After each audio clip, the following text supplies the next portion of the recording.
Okay, in this section we're going to try and talk about some sort of frequently asked questions about the sort of problems which you may encounter.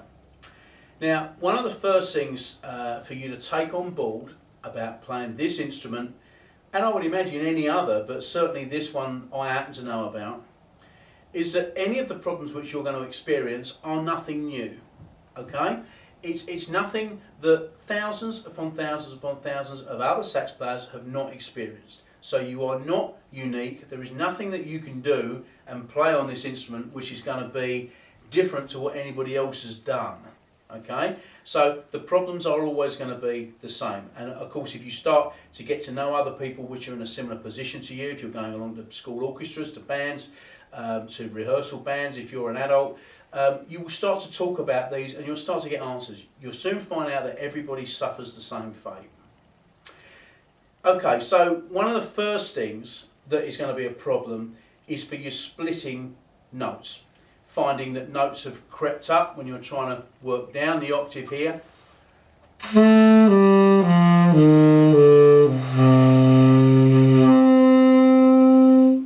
that kind of thing, where you've gone to play a lower note and it's gone into a middle octave note. Or that you've found that you've squeaked or squalled or done any kind of a number of different noises that you can probably get out of the instrument. Okay. After you've had your saxophone purchased, regardless of whether the saxophone is new or old, one of the first things that you should really do is to ask the shop where you've bought it to just have it checked over and make sure that it is not leaking air, i.e. that the pads are sitting over the tone holes and that everything about the saxophone is in good quality condition. That way then you know that the problem is going to lie up the top here, at the mouthpiece end, with the reeds that you've put on. Okay. So if we're getting squeaks and squalls, if we're getting notes splitting on us, let's run through a checklist. First of all, let's make sure that this reed is on correctly, the way that we've spoken about before. That the reed is nice and straight, that the ligature is done up correctly, that it's not over the top of the mouthpiece too much, it's not underneath it too much. That the reed is also in good condition. If the reed is waterlogged, if it's dirty, if it's old, it may well just be giving up the ghost on you. Okay, dispense with it, get yourself another one, get yourself a new reed in there, and you will find that life may well become a little bit easier. If you're still experiencing problems there, the next thing along the line from the mouthpiece is probably going to be your lip position, mouth position, or what most saxophonists would refer to as chops. Okay, so if your chops are wrong, you may well find that the notes are going to squeak and squall at you. Now that can be for various different reasons. We may find that our mouth is on too hard, or it's on not enough, just here. We need to address that. 2/3 of the way along the mouthpiece there, checking all the time, making sure that we're right. We want to make sure that everything is tucked in just here. And we also want to think about our lips just at the bottom here. There's a lot of action going on just here. Your lip position never changes. It never changes when you play right at the top of the instrument to when you play right at the bottom of the instrument. But what does change is that the actual muscles inside the lips there can slightly slacken and tighten. Tighten for when you're going higher, slacken slightly for when you're going lower. And I'm talking about a fraction here. Fractions, okay?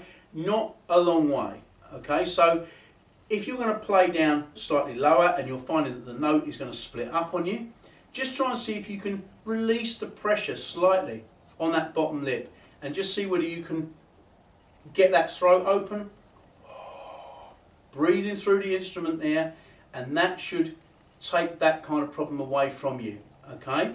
You need then, once you've got hold of the note that you want to play, you need to do some work on that, a little bit of long note work on that note to make sure that you can reproduce it time and time again. If you're right at the top of the shop and you're finding that you've got squeaks on there, that probably would lead me to think that your reed is probably going to be a little bit dry, which means that you haven't wet it before you put it onto the mouthpiece. Okay. some of these reeds may well have been in there packing crates for some considerable time before you actually get hold of them. So you do need to get some moisture in there. Quite often you'll find that if the reed is sounding particularly squeaky at the beginning when you're playing, it's usually down to that problem that you haven't got enough moisture onto the reed there. Okay, so you want to check that situation out as well. One other thing that you may find is that the neck position here may well be slightly twisted. It may have twisted itself like that or come back this way. Okay, on certain saxophones, and this is something for you to watch, the round section just here can sometimes be, this is slightly oval on this particular maker saxophone. On some saxophones it's more rounded, okay? And you can find that as you push that around, that it's going to find its way and hit this octave lever just here, and it may lift this octave key up, and you don't want it to do that. So you want to make sure all the time that generally your octave lever is in line with this down here, which is in line with the reed and the mouthpiece table. Okay? If all that is straight, you shouldn't have a problem there. But it may well be that you're venting a note out at the top here. Likewise, when we're talking about venting notes, it could be that you're wanting to play something down here with your fingers, but that the sides of your hands are touching and opening something here or here. Okay? That can come down to you needing to arch your hands correctly, and then to make sure that you are relaxed when you're playing, that you're stood in a relaxed situation, everything's straight, your hands are not touching anything. Okay? One last problem there with your fingers may well be that you're getting a little bit of a sort of a double note coming out. Okay, so you're getting this kind of thing.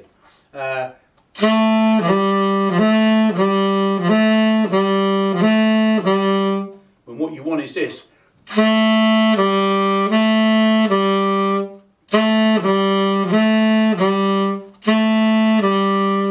You may be putting a finger down or leaving a finger out when it should be pressing something. Okay, so you need to look at that. Remember, on the side here and up, and we need to check whether the fingers are coming down at exactly the right time. Quite often with certain notes, if we took the note of C to B, we need to lift one finger and we need to depress one finger at the same time. If we don't get them at the same time, we're going to get this.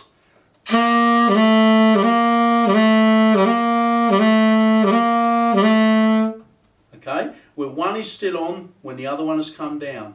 All right. One thing to be aware of there is that we don't want to lift our fingers away too far from the notes.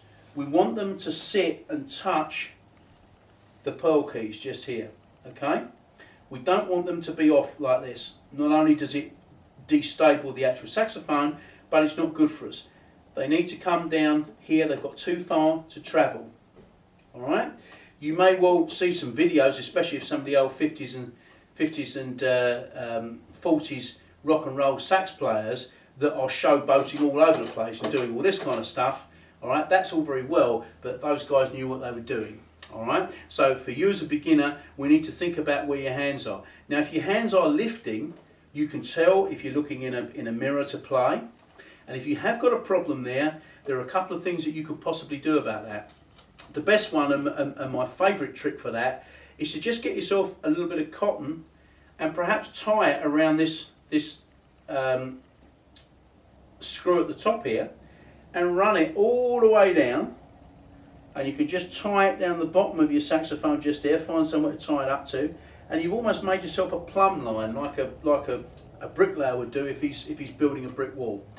And there, if you're going to lift your fingers off, if you're hitting the cotton, you know that your fingers have lifted too high. Okay, so keep those fingers nice and close. They should be in contact with the keys, just waiting to press them. They haven't got to press them down, just waiting to be pressed. Okay, and when they lift, they don't lift too far. and that will be the basis there for a clean, fast technique. I think that just about takes us into the various different things which most beginners will find to be difficult. There are other things that you may encounter, but they will all be dealt with by your personal teacher, who will show you various different ways to get around problems. But the majority of problems are going to come from that, from squeaking, from fingers not being in the right position. Okay, just check that everything's fine. Relax around the instrument, make sure everything is set up here. Think about the way that you stand, the way that your mouth produces, the way you're breathing, and you should find that these notes will come out. But perseverance and practice is what it's all about.